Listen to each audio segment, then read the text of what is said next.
Instagram जैसे platform होते हैं, वो प्लेटफॉर्म हमें सूचनाएं आदान प्रदान करते हैं। सूचनाओं का हमारा सूचकांक है उसको बढ़ाते हैं।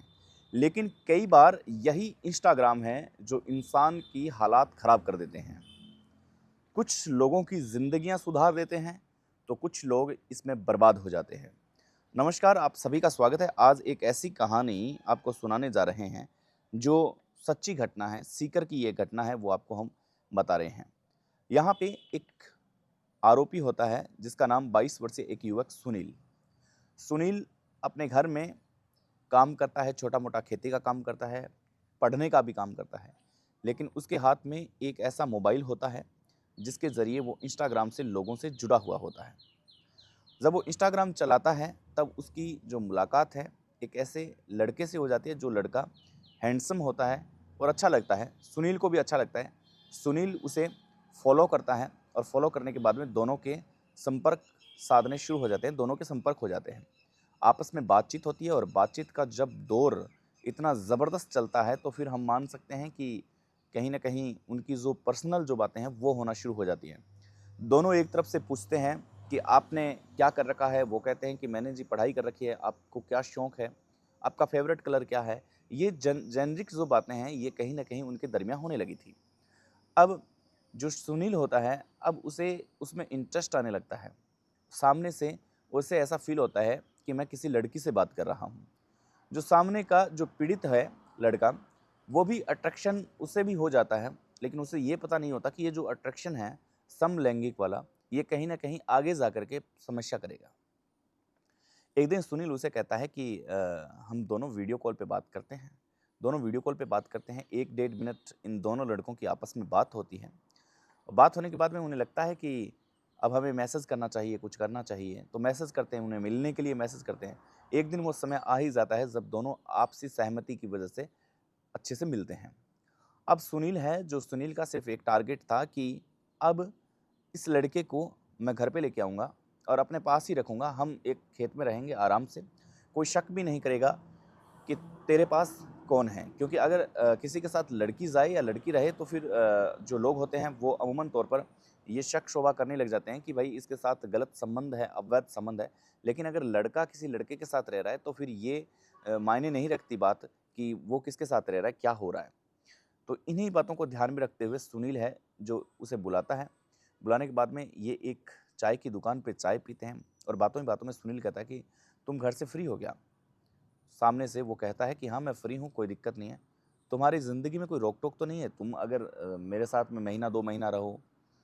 वो सामने बोलता है, नहीं ऐसी कोई रोक-टोक नहीं है, मैं अपने सपने साकार करना चाहता हूँ, मैं आगे बढ़ना चाहता हूँ, मुझे ऐसी कोई समस्या नहीं है।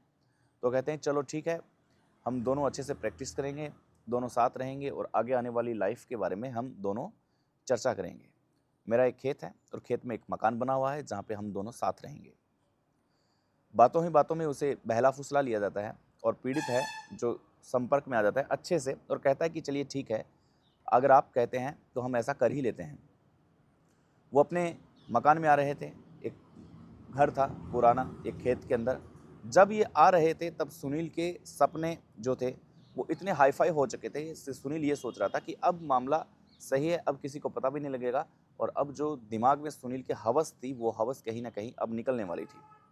अब एक मकान के अंदर आने के बाद में पीड़ित ने जिस प्रकार से बताया है कि एक दिन सुनील उससे ज़िद करता है और ज़िद करने के बाद में उसे कहता है कि हम सीकर चलेंगे हॉस्पिटल में, आपको एक छोटा-सा ऑपरेशन कराना होगा और उसपे बहुत मज़ा आएगा और तुम्हें कोई तकलीफ़ नहीं होगी।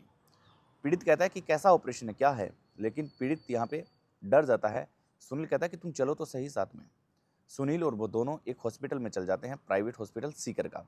आरोप लगाया जाता है कि वहाँ के जो डॉक्टर है वो भी इनसे मिले होते हैं और पूरे फॉर्म हैं जो साइन करवा लेते हैं, धोखेधड़ी से ज़बरदस्ती साइन करवाते हैं। साइन करवाने के बाद में इनका जेंडर है वो जेंडर चेंज करवा लिया जाता है। अब जब जेंडर चेंज हो जाता है तब काफ़ी तकलीफ़ें होती हैं, काफ़ी दवाइयाँ वग़ैरह ली जाती है। इसके बाद में 3 महीने तक है जो उसे अपनी पत्नी की तरह रखा जाता है। उसके साथ वही व्यवहार किया जाता है जो एक पत्नी के साथ किया जाता है। इसके बाद में वो वहाँ से छूट कर के निकलता है जब उसे पता चलता है कि मैं बहुत गलत रास्ते पे जा रहा हूँ, मैं बहुत गलत कर रहा हूँ और इसका कोई अंत नहीं है, इसका कोई सॉल्यूशन नहीं है।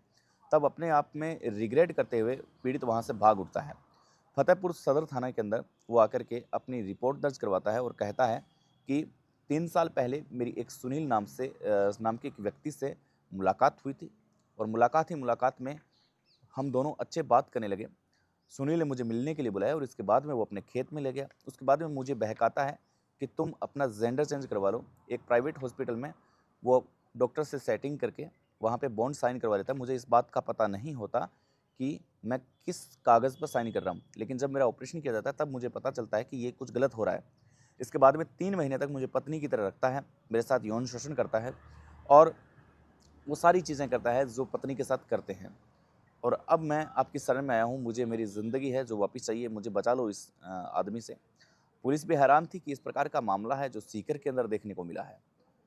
फिलहाल इन्वेस्टिगेशन का दौर है जो जारी है, पुलिस अपनी तहकीकात है जो कर रही है। लेकिन सीख ये है कि इंस्टा पर मिले हुए किसी व्यक्ति पे इतना आँख बंद करके विश्वास नहीं करना चाहिए, क्योंकि कभी भी किसी भी वक्त आपके साथ भी धोखा हो सकता है।